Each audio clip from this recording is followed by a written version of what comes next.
She owns Nordic Cooking. We thought that the theme of touch can obviously be a very physical, literal meaning, but there's just something special that happens when you combine any concept or idea with food. And so Louise is going to share a little bit about her story and how she connects with the theme touch.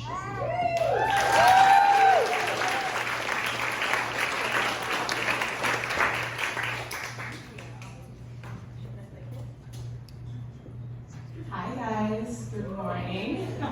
Wow, did you all eat? Yeah. Did it work? That's good. There's nothing left, so either we can make enough or you did a pretty good job. My name is Louise. I am the owner and chef behind Nordic Cooking here in Charleston.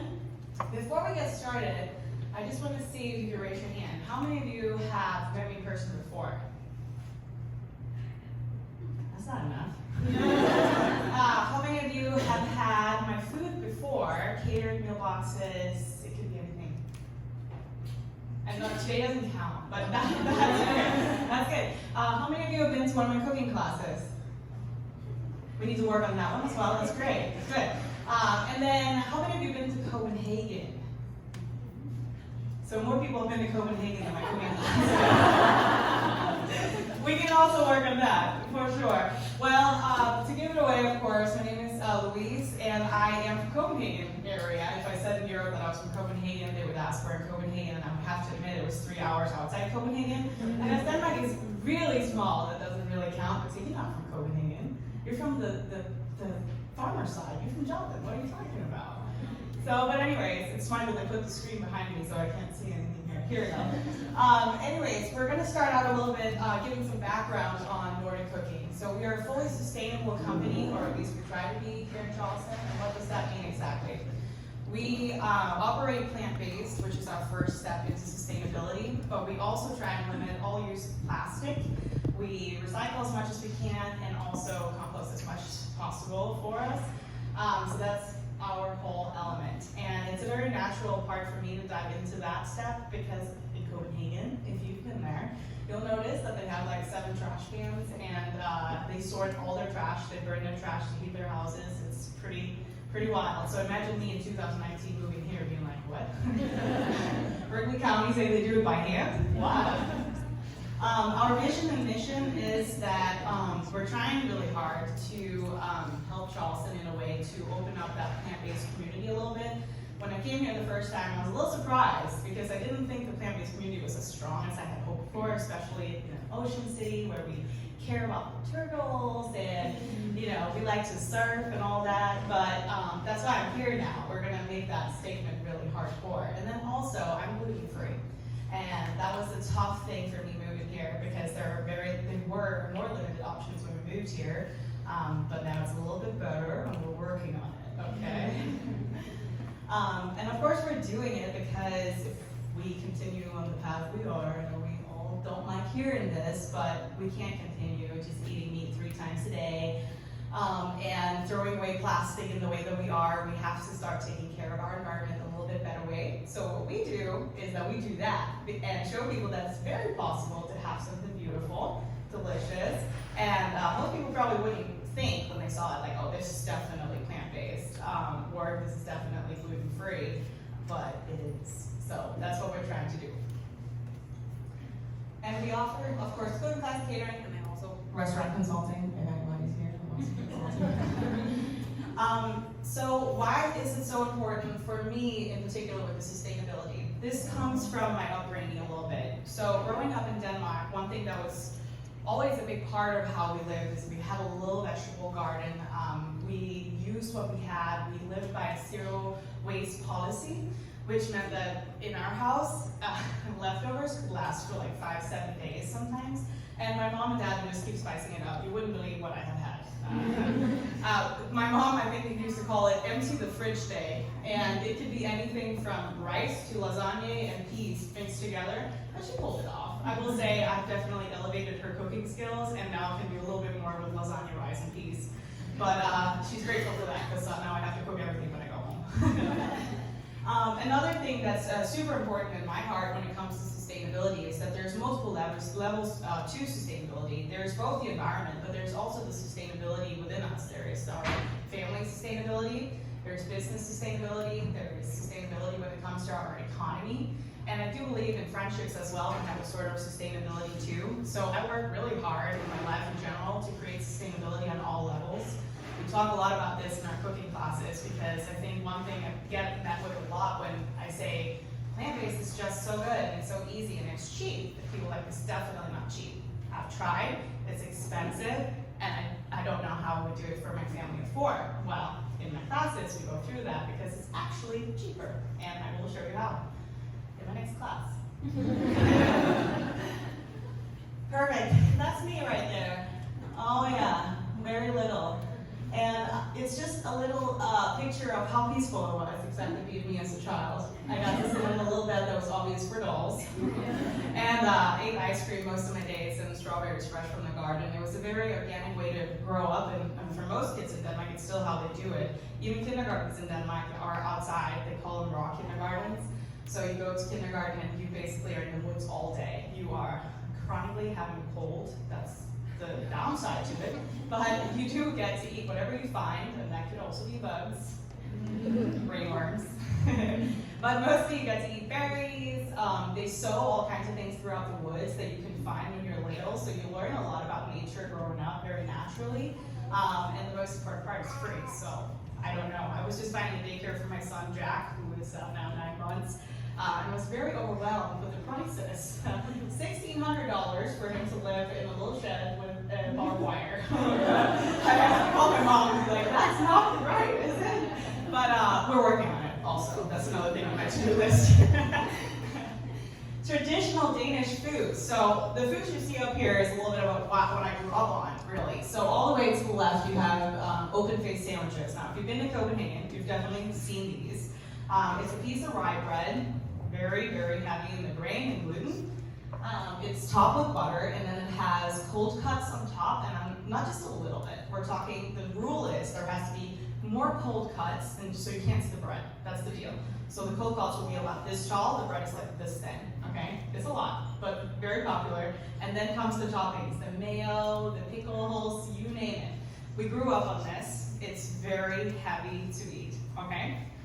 After finishing a meal like that, we would probably have a little ice cream cone like that in the middle with something called flødeboller in the middle. And flødeboller is a little chocolate dip meringue with marzipan and a little waffle. Yeah, they're very sweet. They're really good. We can also make these vegan and gluten-free, by the way, if anyone is ever interested in that part.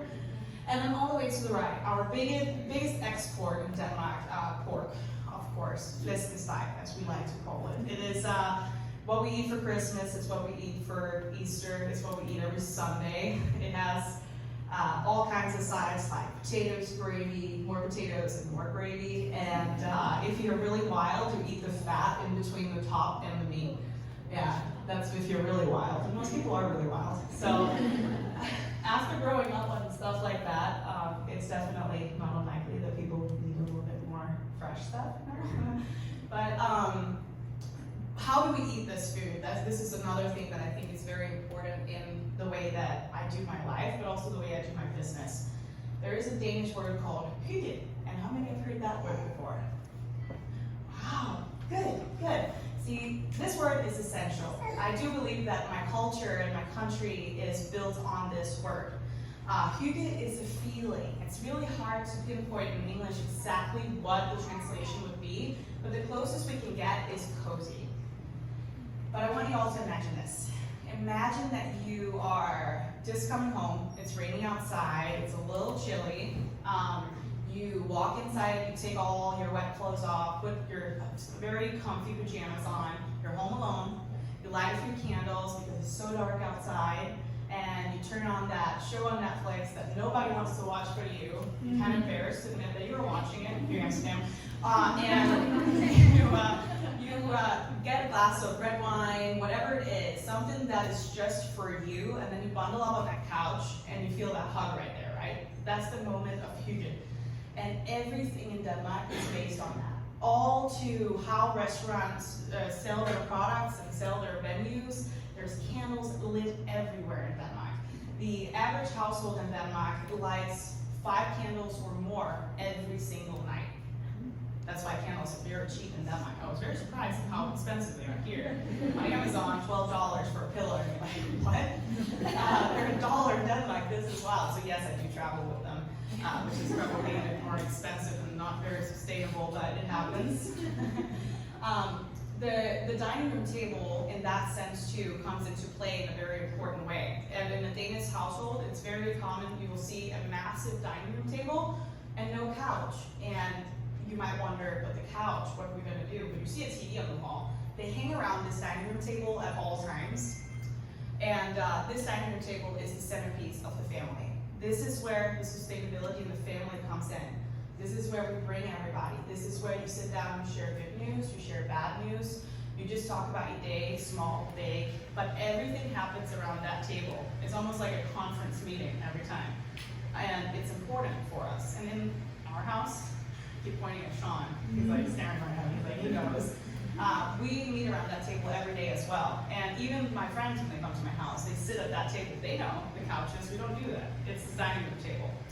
So this table, when you go to Denmark, you'll see that it's the centerpiece of the home, and it's very, very important to us. All right, a little bit about me and my journey and how I actually ended up into this plant-based world. And that journey wasn't exactly easy. I don't think anything's easy, especially going through 20s. For nobody's easy. But in 2016, I hit my personal. I'll continue. It's just some background. It's nice. Yeah, we love music. It's just too good. Natasha and I quickly had a chat. Natasha looked me dead in the face and she said, "Why don't you move to Spain?" And imagine my face when I thought materialistic things is what is creating me and making my life so great. I was like, I got the best apartment, best car. How dare you tell me to just sell everything and move to Spain? I'm going to be in Spain, live like you, like a yogi? No way. But the truth was that when I came back, her words kept being in my head. I'm like, what do I have to lose? I've already lost everything I have. I feel like I'm not happy. I'm living a life that I definitely don't want to live when I'm 30. I want a family. I want a life that is worth living, where happiness is included in everything that I do. And before I knew it, I had sold my apartment, I had sold my car, I had sold everything that I owned, and I moved to Spain, Marbella. Yep, just like that. Overnight, my life changed completely. Natasha basically sheltered me in the house. She followed me around like my shadow.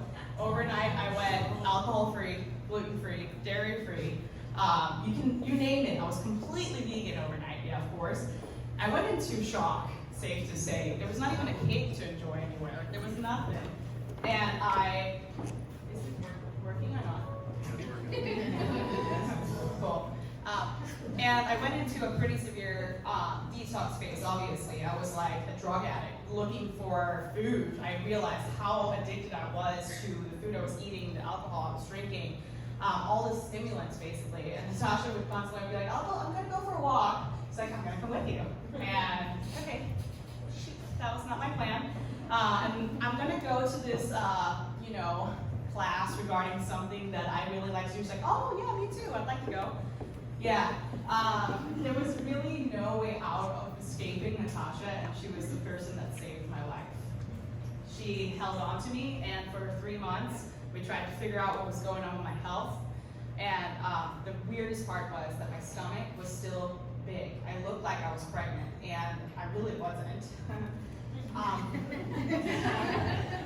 Not till years later, but no, I was not pregnant, and we went to Thailand. She's like, I'm pretty sure we have to go on a detox retreat in Thailand for parasites. And I was like, yeah, sure. We can go to Thailand on a detox retreat for parasites. What else you gotta do to me? It should be mentioned the week before she had made me do a liver flush where I had to drink salt and olive oil for about 24 hours. So at this point I'm like, okay, it can't be worse than that. Well, it was a little bit worse than that. Your gut or feeling uncomfortable on a daily basis, just know that I was there, and it's not like that anymore for me. And if you ever want to talk to someone about it, you're more than welcome to come and talk to me. If you ever want someone to